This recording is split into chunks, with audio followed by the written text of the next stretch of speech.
자, 노인복지법 함께 살펴보기 세 번째로 노인 장기요양보험법 시행령에 대해서 한번 볼 텐데 위에서 상세하게 잘 봤기 때문에 뭐 특별한 것만 딱 보도록 하겠습니다. 장기요양보험료율은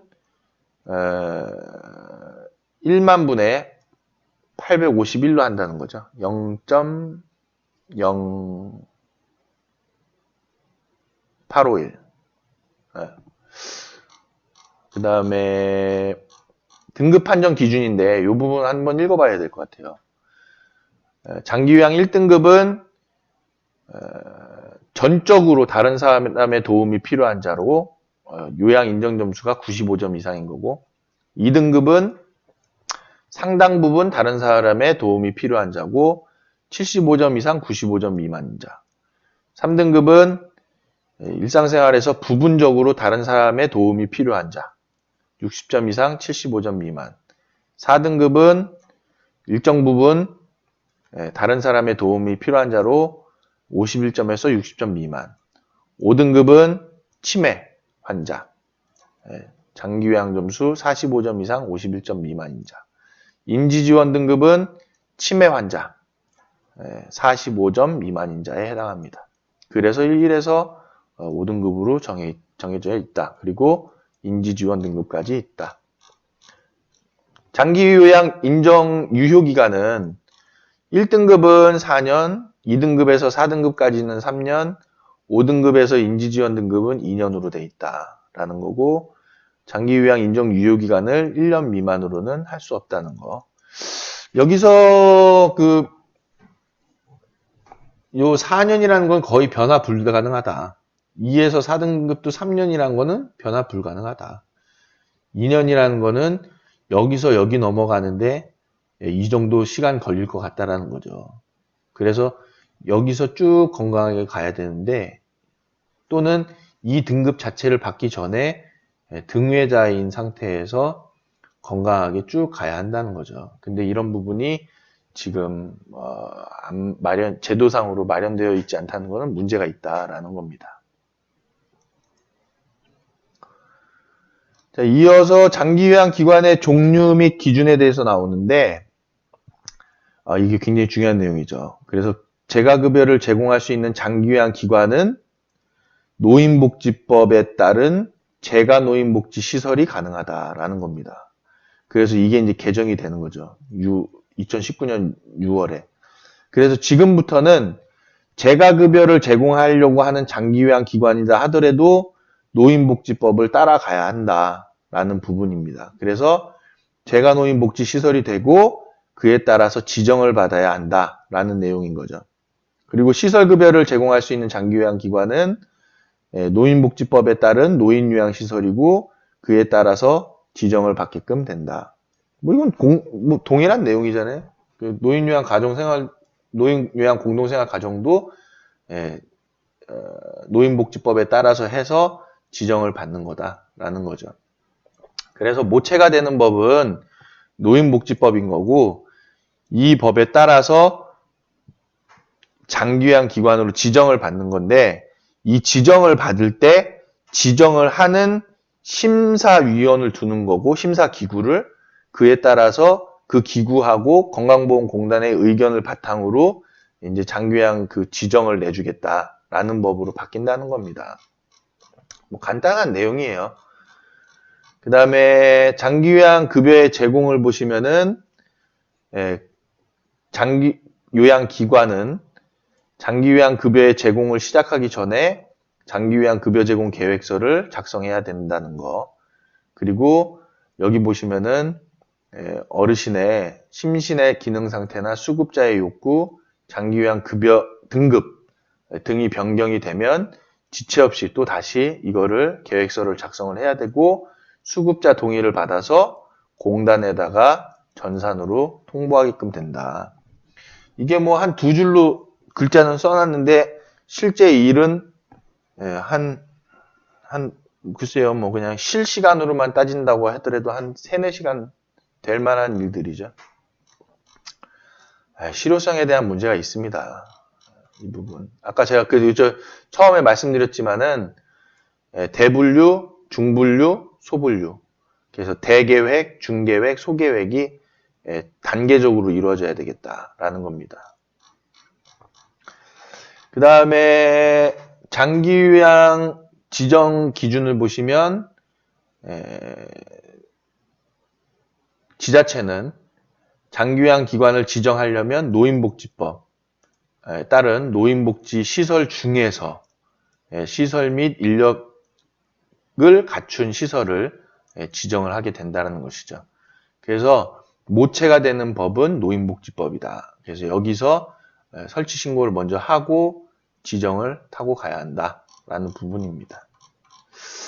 쭉 내려가서 또 어느 부분에 법이 뭐 시행령은 다 뭐 이제 그 벌금 뭐 이제 뭐 그런 내용들이어 가지고 뭐 해임 이런 내용들이라서 특별히 이런 부분들은 쭉쭉쭉쭉 내려가도 될 것 같습니다.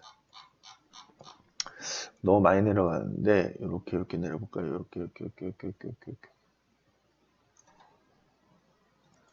네, 여기까지 해서 여기 보시면은 노인성 질병의 종류가 나와 있는데 알츠하이머, 혈관성 치매, 상세 불명예 치매, 알츠하이머병 뭐 이런 내용들이 쭉 나와 있는 거죠.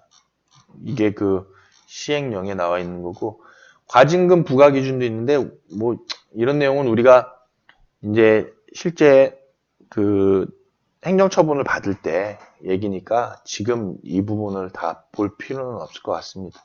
행정처분 받으실 것도 아니잖아요. 여러분들 잘 운영하셔야지. 그래서 지나가고 여기 또 과태료의 부과 기준도 나오는데 이런 내용도 행정처분 받을 때 얘기니까 넘어가도 될 것 같습니다.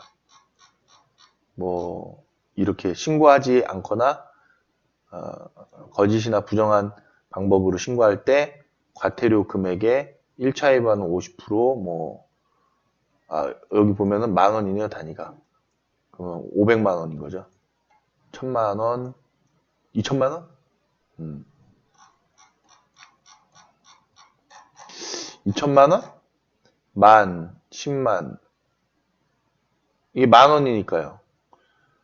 10,000원, 10만 원, 50만 원이고 요거는 10,000원, 10만 원, 100만 원.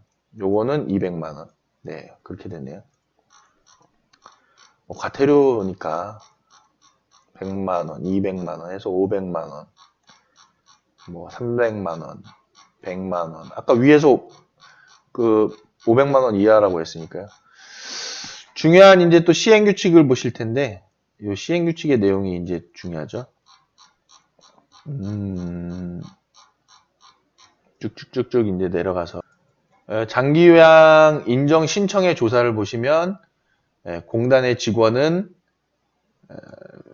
별지 제5회 서식의 인정조사표에 따라서 조사 결과서를 작성해서 가는데 이 부분에 대한 그 시각 위에서 얘기했었죠.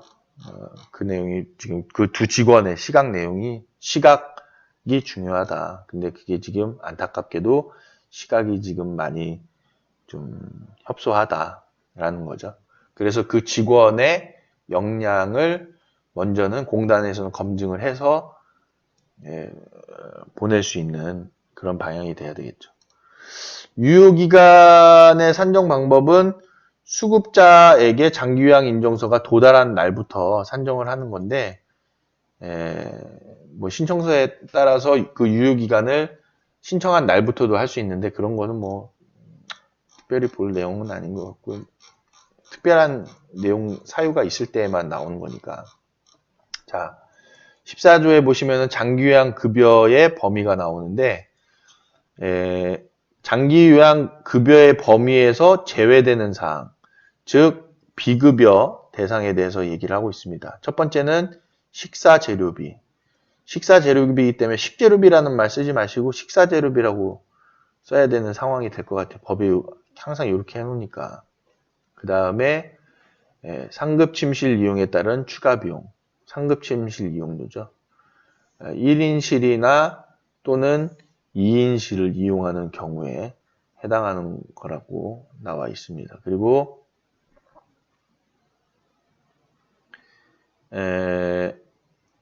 임의용비 있고, 그리고 밑에 보면 통상 필요한 것과 관련된 비용으로 수급자에게 부담시키는 것이 적당하다고 보건복지부 장관이 정해서 고시한 비용이니까 고시에 그런 내용이 나오겠죠.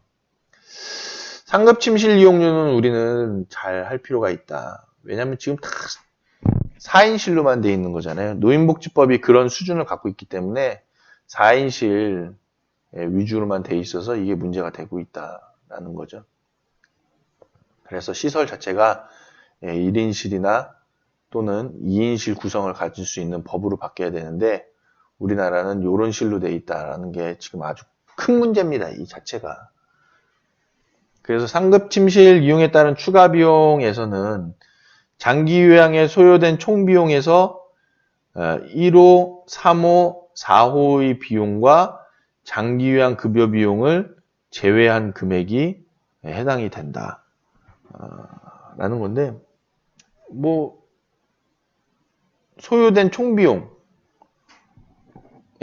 요거 비용하고 장기 요양 급여 비용을 제외한 나머지 금액이다. 그게 1인실, 2인실 이용하는 금액이다. 근데 뭐 그거야 뭐 당연한 얘기죠. 그냥 별도로 산정해서 한다. 이렇게 보시면 돼요. 그리고 수급자에 대한 안내가 있어야 되는데 장기요양 기관은 운영 규정의 개요, 종사자 근무 체계, 제공하는 장기요양 급여의 종류, 비급여 대상, 항목별 비용 및 평가 결과, 그 밖에 장기요양 급여의 선택에 도움이 되는 중요한 사항을 수급자가 잘 볼 수 있는 곳에 게시해야 한다는 겁니다. 장기요양 급여 계약에 대한 부분인데, 계약에 나타나야 되는 거죠. 그래서 한 분은 장기요양기관이 보관하고, 다른 한 분은 수급자에게 발급하고, 그리고 요 내용들이 포함되어 있는 계약을 해야 된다. 계약 당사자, 계약 기간, 급여의 종류, 내용, 비용, 그리고 비급여 대상 및 항목별 비용이 포함되어야 되겠다. 그리고 뭐 본인 여부를 확인해야 된다는 거, 또 표준장기요양 이용계획서나 감경 여부를 확인해야 한다는 거, 그리고 장기요양 급여 제공과 관련된 사항을 충분히 설명을 해야 한다는 거, 그리고 그러니까 뭐 급여 제공 계획에 대한 거죠. 그리고 동의서를 받아야 한다는 거죠. 서명을. 그래서 급여 제공 계획서에 대한 부분을 설명을 잘하고 동의서를 받아야 한다. 그리고 계약을 체결했을 때에는 공단에다가 통보를 하게끔 되는 거죠. 그래서 롱텀 케어에서는 급여 계약에 대한 통보 내용이 있다라는 겁니다.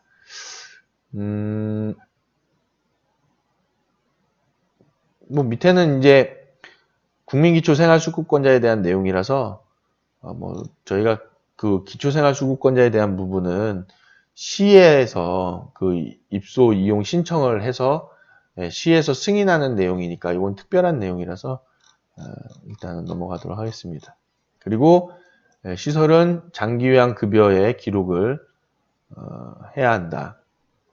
장기요양 기관은 장기요양 급여를 실시한 경우 서식까지 해가지고 장기요양 급여 제공 기록지에 장기요양 급여 실시 내역 등을 기재하고 수급자에게 그 정보를 제공해야 되는데 제공에 대한 구체적인 상황은 보건복지부 장관이 정한다는 거죠.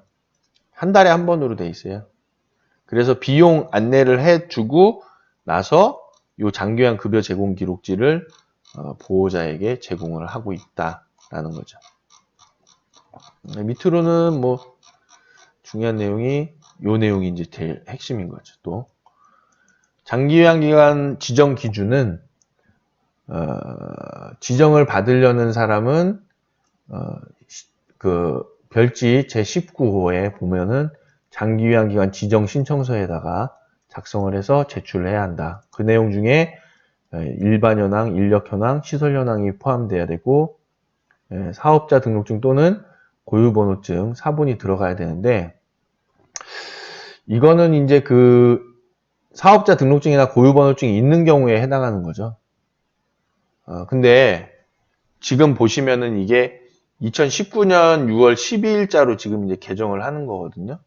그래서 이제는 이 사업자 등록증을 먼저 내야 되는 상황이 될 수도 있습니다. 고유번호증 사본도 들어가야 되는 거라서 지금 현행에서는 사업자 등록증이나 고유번호증 같은 경우에는 우리가 설치 신고를 먼저 한 다음에 그 설치 신고를 받아서 사업자 등록증과 고유번호증을 발급을 하고 있죠. 그 다음에 지금 지정을 받아라 하는 내용일 수 있어요. 그래서 지정이 별도의 과정을 거치게 될 수 있는 상황입니다. 요 내용 때문에. 요 내용이 있어서. 그래서 이 내용에 대해서는 우리가 추후적으로 지정을 받는 그 과정에 대해서 봐야 한다. 지금 현행법으로는 노인복지법으로 설치 신고를 내고 그리고 설치 신고를 낸 설치 신고 필증을 가지고 지정하고 다 나오죠, 한 번에. 그러고 나서 설치 신고 필증을 가지고 우리가 사업자 등록증을 내고 있는 상황인데 고유번호증을 받고 있는 상황인데 이제는 그렇게 안 되고 설치 신고를 먼저 한 다음에 그 다음에 사업자 등록증이나 고유번호증을 낸 다음에 지정을 받아야 되는 상황으로 갈 수 있습니다. 요 내용이 바뀔 수 있다는 거죠. 근데 지금 이게 뭐 개정이 됐다 뭐 하는 내용이 없는 걸로 봐서는 실상은 이 내용이 지금 지켜지고 있지는 않다라는 거예요. 그리고 그래서 이 내용이 검증이 돼야 될 것이다. 또는 지켜져야 될 것이다. 이 내용 때문이라도 지금 현행 설치 신고를 한 다음에 그 설치 신고 필증을 가지고 지정이랑 다 나오거든요. 한 번에. 그래서 아마도 이 법이 바뀌어도 지정이랑 다 나올 텐데 제 생각은 설치 신고 나온 다음에 그 설치 신고를 가지고 사업자 등록증을 발급받아서 다시 지정을 받는 수순으로 가는 게 오히려 맞지 않나 싶고 실상은 설치 신고를 받기 전에 고유번호증부터 받을 수 있는 상황이 돼야 되는 거죠. 근데 설치 신고가 없으면 고유번호증을 못 받거든요. 그런 지금 앞뒤가 안 맞는 내용이 있어요. 그래서 요거는 제가 이제 보겠지만은 이게 앞뒤가 안 맞게 계속 돌아가는 거면은 이거는 행정적인 내용에 대해서 수정을 건의를 해야 된다 하는데 안 듣죠. 그런 내용 뭐 신문고로 해서 보내도 의견 돌립니다. 그냥 자기네들이 나중에 뭐 어떻게 좀 영향력 있는 사람들 통해 가지고 얘기 들으면 그때서나 검토할지는 모르겠어요. 근데 현장에서 어떻게 돌아가고 있는지를 안 보니까 내용이 이제 이런 중요한 부분에 있어서 내용이 삔뜨가 나간다 이제 그런 거죠. 그 다음에 지정을 받으려면 사업계획서와 운영규정도 포함이 돼야 되겠다. 그 다음에 장기요양 기관으로 지정을 받으려는 자가 갖춰야 하는 시설 및 인력은 여기 보시면 노인복지법에 따른 시설 및 인력이 되겠고 또 노인복지법에 따른 시설 및 인력이 되겠다라는 겁니다. 이 내용 중요하죠. 이건 뭐 별표 5개라고 해도 상관없겠어요. 매우 중요하기 때문에. 그리고 여기 보시면 장기요양기관 지정 신청을 받은 지자체는 장기요양기관을 지정하려는 경우에 다음 각 호의 사람을 위원으로 하는 장기요양기관 지정심사위원회. 이게 중요한 거죠. 성별을 고려해서 구성하고 시설 및 인력 기준에 적합한지를 심사하게 해야 한다는 건데 그 멤버가 이거라는 거죠. 지금 소속 관계공무원 1명, 그 다음에 학식과 경험이 풍부한 사람 4명 이내다. 그럼 여기서 심사를 이 사람들이 한다는 거예요. 이 사람들이. 첫째, 이 사람들에 대한 정확한 기준이 없습니다. 그렇기 때문에 이 사람이 잘 모르기 때문에 이 사람이 이 사람들의 의견을 듣는다는 거거든요. 결국에는 이 사람들의 영향력이 커진다는 거예요. 이렇게 가서는 안 되겠죠. 기준을 정확하게 만들어야 되겠죠. 기준을. 그래서 이 기준을 정확하게 만들고 이 사람들을 둘 거면은 이 사람들의 정확한 그 확실한 그 경력 사항 같은 것들 그런 것들이 검증이 돼야죠. 그냥 뭐 지역에 있는 지부장님 시킬 거예요? 아니면은 뭐 지회장님 시킬 겁니까? 그런 건 아니다라는 거죠. 그래서 이 사람들의 정확한 기준안을 두고 요 내용들을 해야 되겠다라는 겁니다. 지금 위에서 보시면은 사업자 등록증, 고유번호증, 사본 뭐 이런 거 내는 내용들 막 들어있는데 여기서 그냥 시설 운영 좀 한 사람들 해가지고 영향력 있는 그런 사람들 정도로만 한다고 하면은 검증 자체가 안 되는 거예요.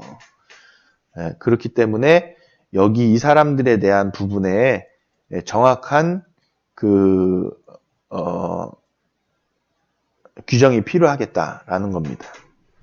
그리고 밑에 법을 보면은 지자체와 미리 상담을 할 수 있게끔 해놔서 이제 시설을 설치하려면은 가서 담당자한테 사정을 해야 되는 상황이 더 벌어지는 거죠.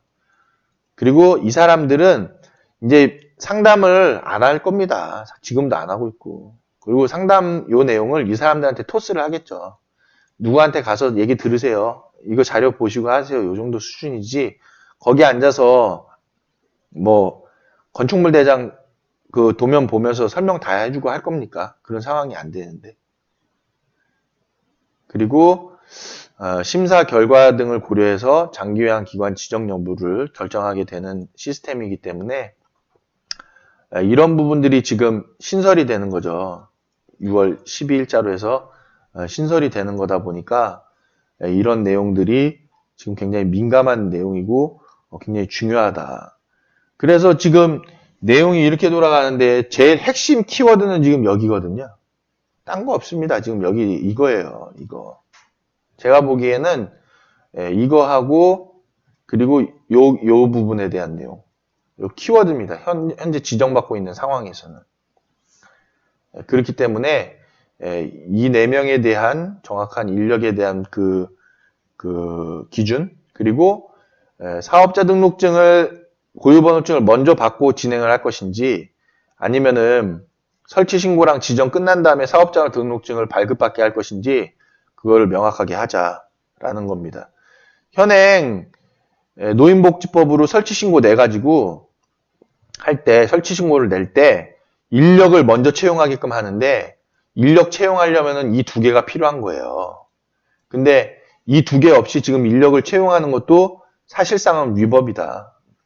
그렇기 때문에 사업자 등록증과 고유번호증을 먼저 발급을 받게 하든지 아니면 인력 채용에 대한 부분을 뒤로 미루든지 그거를 정확하게 명기할 필요가 있다. 또 이 4명에 대한 부분을 정확하게 명기할 필요가 있다라는 거를 말씀드릴 수 있습니다. 그리고 또 재밌는 거. 지금 지정을 갱신해야 한다는 거예요. 그렇기 때문에 각 시설들은 또 기관들은 자료를 제출해서 의견을 제시해야 되는 거고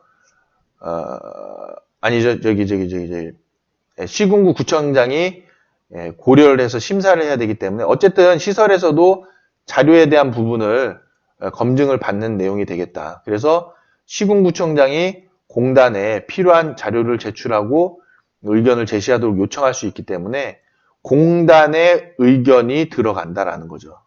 갱신을 받을 때. 결국에는 공단은 또 시설에다 자료를 요구할 수도 있어요. 그렇지만 공단에서 이제 평가를 통해 가지고 갱신에 대한 부분들을 막을 수 있다 이거죠. 그리고 뭐 모니터링이라든지 그런 부분을 통해서 이제 지정에 대한 갱신을 안 해줘 버릴 수 있다는 거예요. 그래서 요 밑에 보시면은 행정처분의 내용이라든지 그리고 시설 및 인력 기준이라든지 그리고 장기요양 기관에 대한 평가 결과라든지 장기요양 급여 제공 이력이라든지 그리고 지자체에서 심사에 필요하다고 인정하는 그런 사항에 대해서 이제 심사를 하게 된다는 거죠.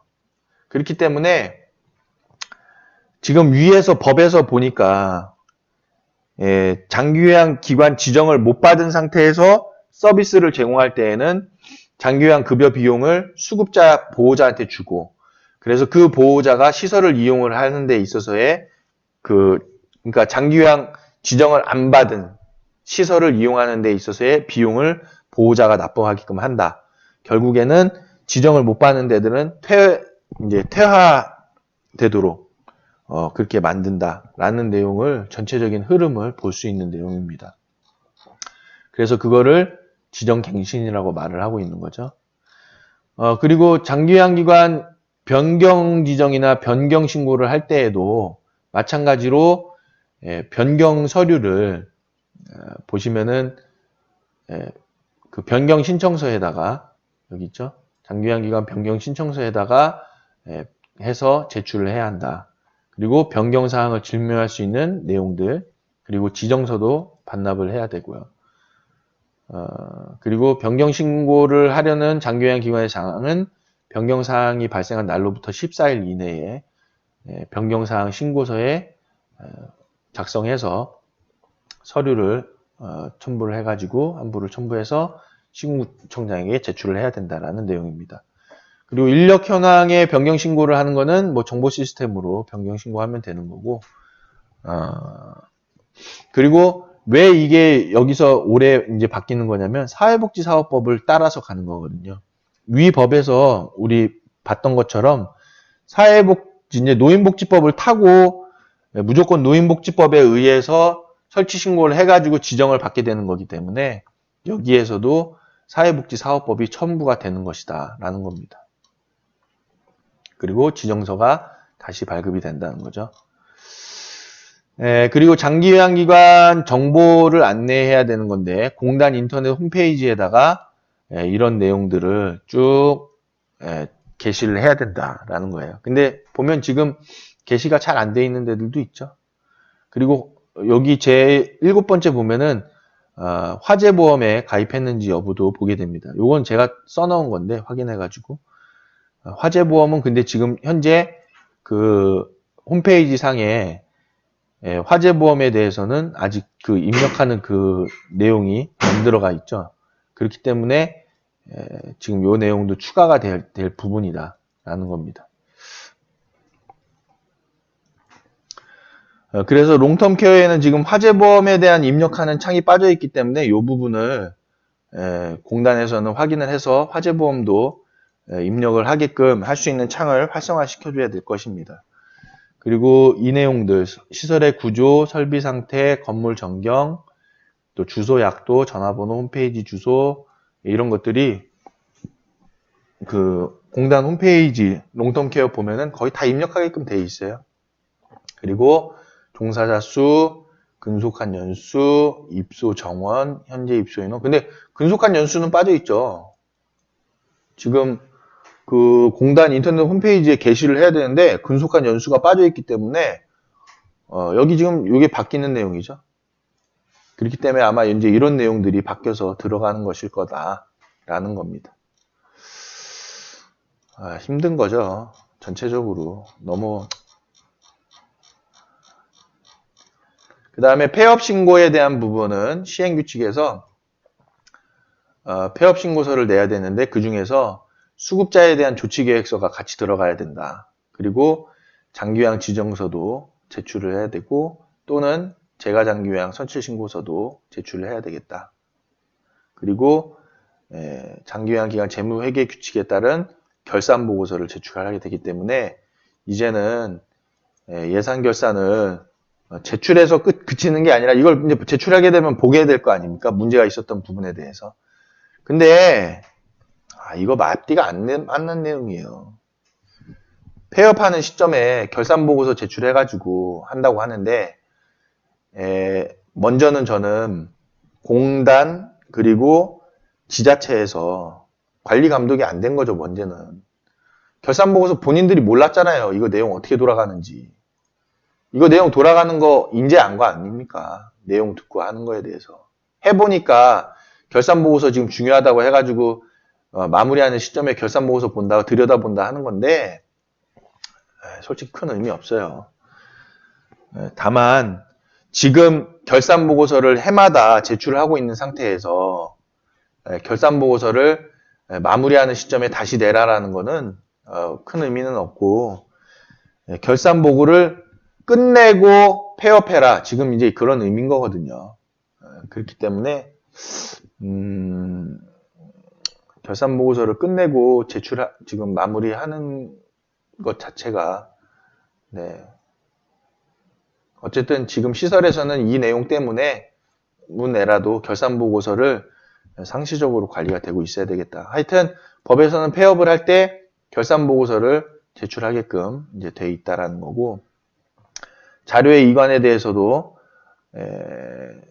그 위에 법에서 저희가 보셨죠. 그래서 장기요양 그 장은 보존 기간 중인 자료에 대해서 휴업일 또는 폐업일까지 신청서, 장기요양 급여 제공 자료 이관 목록표, 그리고 망실 및 훼손 목록표 해가지고 공단에다 이관해야 된다라는 겁니다.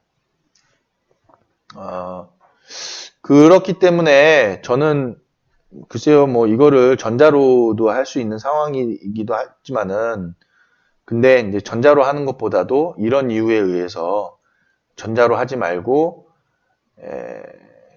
페이퍼로 하는 게 좋겠다라는 거고, 물론 이제 전자로 했을 때에는 출력도 가능한 상황이지만은 그런 내용에 대해서 뭐 법에서 정확하게 기준을 제시해야 되니까 페이퍼냐 전산이냐 그런 내용도 포함이 되기 때문에 이 내용에 대해서도 확실한 그런 규정이 필요하겠다라고 보여지는 거죠.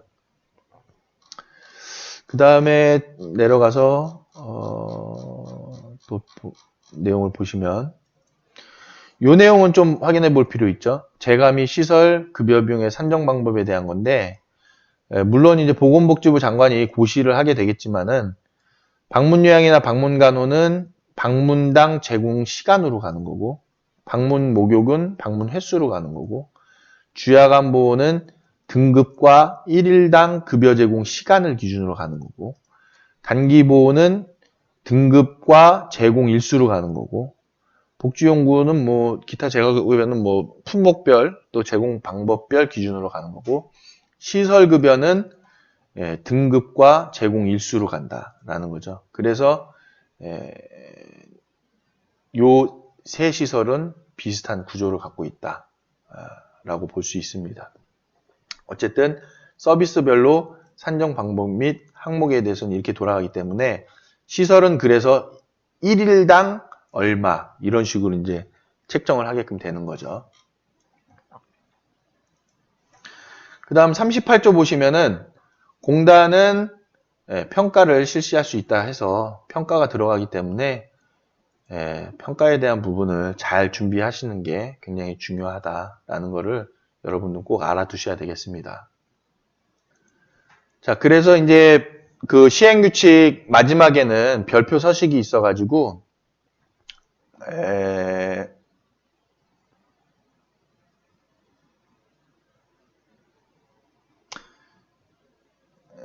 이 내용들이 이제 그 상세적인 뭐 서식들 그런 것들이 이제 밑으로 쭉 내려오는데, 뭐 저희가 뭐 전부 다 나와 있죠. 급여 제공 기록지에 대한 것도 법적으로 다 되어 있는 것들이 여기 서식에 있고, 또 장기요양 지정서라든지 변경 지정 신청서, 또 지정 갱신 신청서도 있다라는 것들이 이제 바뀌는 거죠. 전부 다.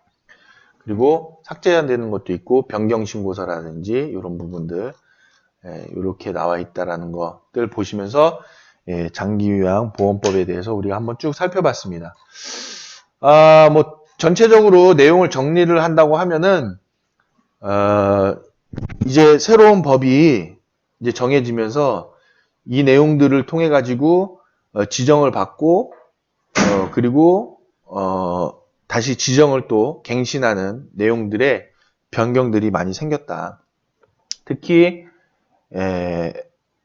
제일 중요한 부분, 노인복지법을 통해서 지정을 받아야 되는 상황이 됐고, 지정을 받는 과정에 있어서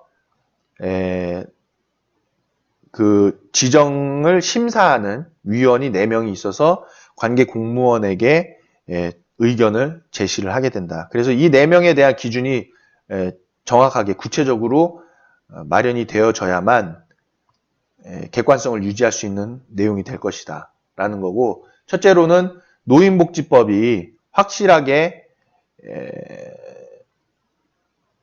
법이 개정이 돼서 보완이 되어서 설치 신고를 하고 지정을 내는 그 과정이 적법하게 또 그 시설의 그 서비스 수준을 유지해 줄 수 있는 그런 내용으로 노인복지법이 먼저는 개정이 돼야 할 것이다 라는 거를 저는 말씀드리고 싶습니다.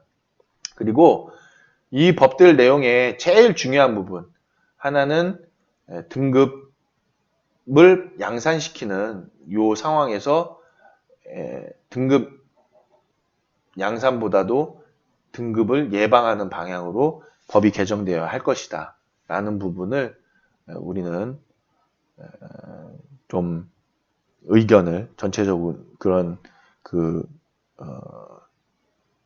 여론을 만들어서 법이 바뀌어질 수 있게끔 해야 될 필요가 있다라는 부분들로 말씀을 드리고 싶습니다.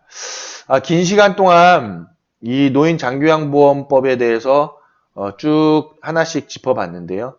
거의 법의 흐름과 전체적인 윤곽 그리고 내용들 그리고 더불어서 세세한 기준들을 살펴봤기 때문에 이런 내용들로 우리가 앞으로 장기요양 기관을 지정받고 하는 부분들에 참조가 되셨으면 하고, 오늘 이렇게 저희가 다뤄드리는 내용이 어르신의 건강과 행복을 위해서 꼭 도움이 되는 방향의 내용이었으면 하는 것으로 바람으로 마무리를 하면서 마치도록 하겠습니다. 장시간 시청해 주셔서 대단히 감사합니다. 고맙습니다.